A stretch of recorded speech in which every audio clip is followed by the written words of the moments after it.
حروف ادب کے نامی سلسلے سے ایک مائکرو فکشن، عنوان گہری نیند، تحریر ممتاز حسین، نیو یارک، آواز نادر خان سرگرو۔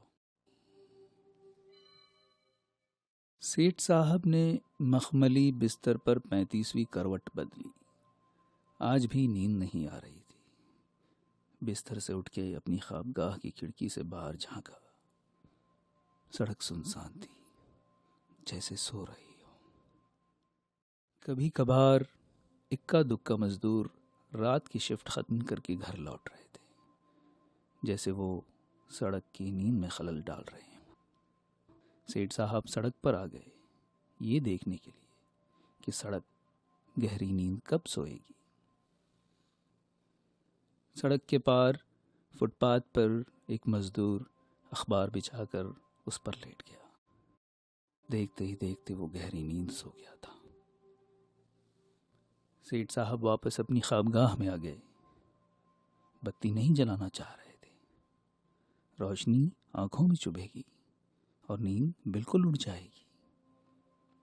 سیٹھ صاحب کو دوائیوں والی الماری کا راستہ ازبر تھا اور خراٹوں کی آواز بھی راستہ ڈھونڈنے میں مدد کر رہی تھی۔ خراٹوں کی آواز نیند کی گولیوں والی شیشی سے آ رہی تھی۔ شیشی کو ہلایا تو کھنکنے کی آواز 2 گولیوں کی تھی۔ گولیوں کو ہتھیلی پر رکھا اور مٹھی کو بھینچ لیا۔ پانی کا گلاس مخملی بستر کے قریب چھوٹی میز پر دھرے برقی لیمپ کے نیچے تھا۔ برقی لیمپ نہیں جلایا، روشنی آنکھوں میں چبھے گی، نیند بالکل اڑ جائے گی۔ سلیپر اتار دیے، سلکی غالیچے کو ننگے پاؤں پار کر کے کھڑکی کے قریب آ گئے۔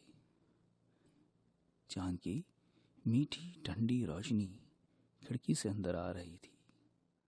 اس کی خوابگاہ کے آتشدان کے کارنس پر اندھے سیمسن کا مجسمہ عبادت گاہ کے بہت بڑے پتھر کو اپنی گردن پہ دھرے کھڑا تھا۔ کھڑکی سے باہر جھانکا، سڑک سو رہی تھی۔ اخبار پر لیٹا مزدور بھی خواب خرگوش کے مزے لے رہا تھا۔ سیٹھ صاحب نے پانی کے گلاس کو منہ سے لگایا، 2 گھونٹ حلق سے نیچے اتارے، گولیوں والی مٹھی کو چاند کی روشنی میں کھولا تو ان کی اپنی آنکھیں ہتھیلی پر رکھی ہوئی تھیں اور وہ گہری نیند سو رہی۔